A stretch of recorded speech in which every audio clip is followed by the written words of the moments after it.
Don't you dare cook with those dirty hands. Upon seeing the grime on my hands from my factory job that just wouldn't wash off, my son Jack labeled it as dirty. I prepared the meals with oversized plastic gloves on, but they were so slippery I accidentally cut my finger. I had always intended to work tirelessly for my children.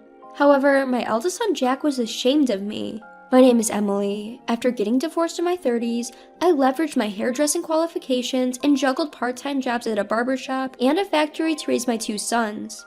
I'm 55 years old now. The cause of the divorce was my ex-husband's terrible drinking habits. Despite his high education and income, he became violent when drunk, leaving me in constant fear that he might harm our young sons. So I made the bold decision to leave home with my 2 boys. Dirty hands, huh? Could you at least take care of them? My eldest son Jack has a penchant for cleanliness and a bit of a germaphobe. He's good at studies and graduated from a pretty well-known university. I watch them too much, they get chapped. I don't have the time to care for them. Jack glanced at me as I said this and with a huff of contempt, left the room. Mom works hard with her hands at the barbershop, and at the factory you deal with machine oil. My younger son Sam disliked studying, but he learned programming on his own. Due to his weak physique, he works as a home-based engineer. We have managed to live close together in a small apartment, but now Jack has decided to become independent. He wanted to live alone right after graduating, but I was barely able to afford his tuition, let alone support his independence. Are you kidding me? Working from dawn till dusk and this is all you've got? Are you secretly using the money you earn for yourself? He'd say this bluntly to me, wearing fraying sweatshirts, worn-out jeans, and sneakers with worn-out heels. My eldest son Jack often came at me harshly. Maybe we just didn't get along. My alcoholic ex-husband was fond of Jack when he wasn't drinking, so maybe Jack resented me for pulling them apart. I've worried a lot about whether my not being able to be by his side much during his sensitive years, being a single parent and working all the time, also affected him. In the end, Jack commuted from home for a while after graduating from the university.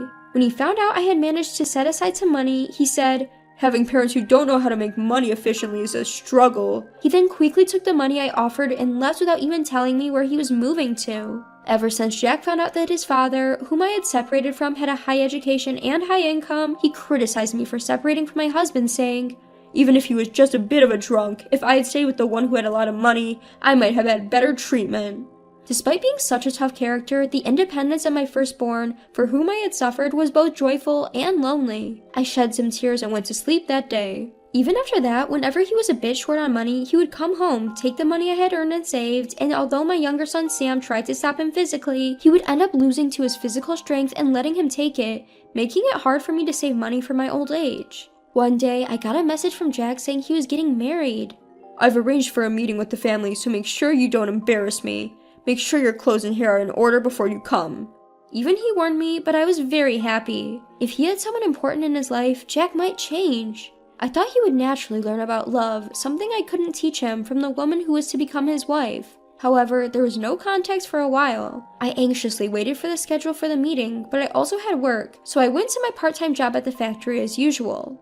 During work, my cell phone rang, and as I was waiting for a message from Jack, I stopped my hand and answered the call. The voice saying hello was Jack's. When I asked him about the date for the meet and greet with the in-laws, he said, "Nah, her parents are business people, likely have a keen eye for people. They're different from our family, so you don't have to come." Then, without waiting for my reply, he hung up the phone. That's when I realized how much happier I was about Jack's marriage than I thought. Ever since he left home, I was always worried about whether he was doing well or if he had caught a cold. Knowing that he'd have someone by his side when he got married was truly comforting. I wanted to meet the woman who loves my firstborn son, to ask her to take care of him, but I was disappointed when he said not to come. My younger son Sam heard this and said, "What the heck, I just got a new suit for nothing?" Man, Jack is so selfish. But a few days later, as I was about to head home after work, my phone starts ringing. It was Jack, so I answered and he said, "Her parents insist on meeting you. Come over now. Don't keep them waiting." Suddenly, I was in a rush. Should I risk being disrespectful by showing up in my dirty work clothes, or would it be more disrespectful to keep them waiting while I change? I knew I'd be quite late if I went home to freshen up, so I reluctantly decided to go as I was. On the way, I bought some drugstore makeup, did a quick touch-up, dusted off my clothes, and headed for the meet and greet at the restaurant. It turned out to be a high-end restaurant, and I felt intimidated, but there was nothing I could do at this point. I mustered up my courage, approached the table, and stammered, I'm sorry for keeping you waiting. I'm Jack's mother, Emily. Thank you for this opportunity." When the in-laws and Jack's fiancé stood up to greet me, they began to guide me to my seat, but Jack interrupted. My mom has all sorts of allergies, so she can't eat at unfamiliar places. Today's really just for greetings. I don't have any allergies, but playing along and bowing apologetically, I practically let Jack chase me out of the restaurant. I'm sure he must have thought my attire was disgraceful. I wanted to talk a bit more with his fiancée, but I had no choice but to return home disappointed. Sure enough, Jack called me the next day. "Why did you show up looking like that? That was embarrassing. Don't you know what a dress code is?" He scolded me harshly. Sam, who was listening to the conversation, snatched my phone and defended me. "Mom was ready with a nice dress and you're the one who told her she didn't need to come, remember? Then you suddenly asked her to hurry over after work. What else was she supposed to do?" I took back the phone and said, "That wonderful restaurant, indeed I was out of place. I wonder if their parents were upset." "They asked about where you work, what allergies you have, all kinds of things. Thanks to you, I was highly suspected." He continued, "I'm after inheriting the business her parents run. I don't know what the business is about, but essentially it's good to be in a position where I can employ others. I don't plan to be employed by others at my current company forever, so don't get in my way." There were a lot of things I wanted to say to Jack as a parent, but I knew he wouldn't listen to me. It seemed like he wanted to say that a mother like me was an obstacle. In the end, he spat out his final words. "Low-income factory workers don't need to come to the wedding." I was shocked to hear this, but said, "If that's what Jack wants, that's fine with me." Seeing one's child find happiness is the greatest joy for a parent. I wanted to celebrate this new beginning together, but if my son does not wish for it, it's probably best that I don't attend. When I ended the call with Jack, it felt like I was also severing the bond of parent and child, which was deeply saddening. I remembered the face of the young lady who would be his wife, to whom I could barely say a proper greeting. Her parents seemed refined and had a gentle atmosphere about them. Thinking that they would become Jack's family from now on filled me with an indescribable loneliness, but I forced myself to accept it and went to sleep. After that, I continued to work at the barbershop and the factory, trying to switch my feelings off. I still have Sam. When Sam gets married, I want to be able to contribute whatever money I can, so I need to keep working hard. One day, about 2 weeks before the wedding, Jack contacted me again. I had thought our relationship was nearly severed since he said I didn't need to come to the wedding. Yet, at this stage, he was still pushing more unreasonable demands onto me. "Weddings cost money, you know that, right?" "I know, but I don't have any more money to give you. Besides, if it's money for a wedding, shouldn't you have saved some yourself since you're working?" I replied, and he seemed annoyed, probably because I hit a nerve. "Are you saying you can't even afford to pay for your child's wedding? There must be some way. Borrow it from somewhere." He wasn't listening. I gave in and said, "Fine, I'll arrange for it. Come by the house again to collect it." After that, Jack finally seemed satisfied and hung up. A few days later, Jack came to collect the borrowed money. He took it with a smug smile, said nothing, and left. I felt a huge responsibility for having taken on so much debt, even if it was for my child. Jack's wedding wasn't the only thing on my mind. I thought if something happened to me, this debt might be passed on to Sam. I knew I needed to work hard to repay it as soon as possible. Then, one day, a man who said he was a customer came to the factory where I worked. I was called by a coworker to the office, and there a surprising person was waiting for me. Days passed, and the day of Jack's wedding arrived. I had been told not to come, so I had no intention of going, but I worked as usual, praying for my son's happiness in my heart. Then I was called from the office. Jack was on the phone, seemingly in the middle of the wedding. I picked up the phone and asked what was going on, and in a panicked tone he said, "Mom, come to the wedding now." I was surprised and asked, "What on earth happened?" He just said to hurry up and bring Sam too, so I quickly got ready and headed to the wedding venue. When I arrived at the venue, a staff member was waiting, and I was quickly escorted to the hall. When I opened the door that was pointed out to me, I was suddenly in the spotlight and couldn't make out my surroundings. Then, the father of Jack's bride announced, "This is Jack's mother. Please welcome her with applause." I became the center of attention, feeling both embarrassed and happy, and while bowing to the people around me, I took my seat as guided. Looking halfway up the stage, I could see Jack, my older son, with his arms crossed, looking away.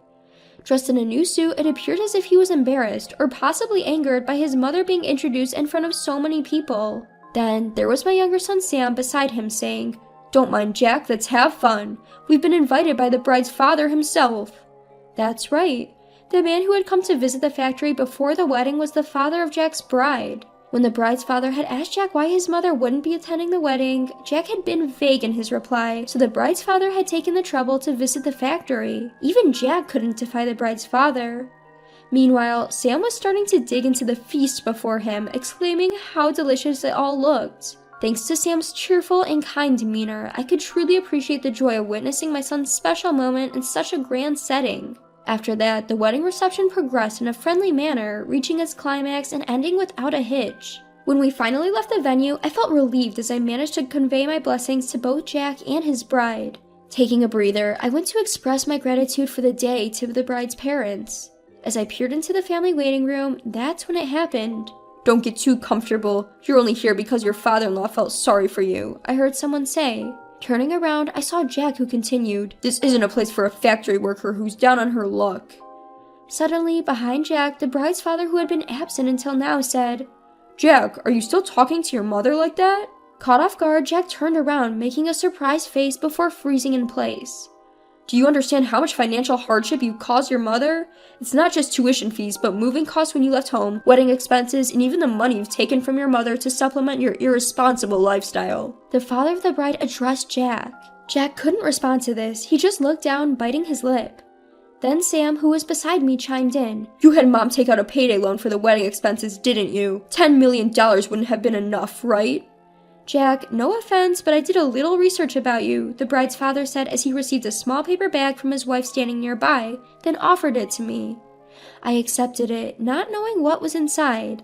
"I am returning this large sum of money we received from you for the wedding to your mother, and in return, I want you to work at our daycare center and pay the wedding expenses from your salary," he told Jack. Taken aback, Jack lifted his face and looked up at his bride's father.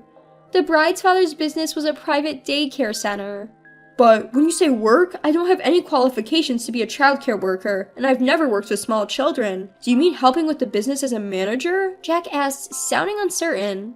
Then, with a calm look on his face, the bride's father said, "A manager? Absolutely not.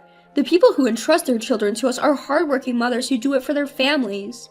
With a stern look, he continued, "A guy like you, who doesn't understand the struggles of a mother and only causes trouble, couldn't possibly manage a daycare center. So first of all..." As the bride's father was thinking, Jack stared at him with a look of utmost concern.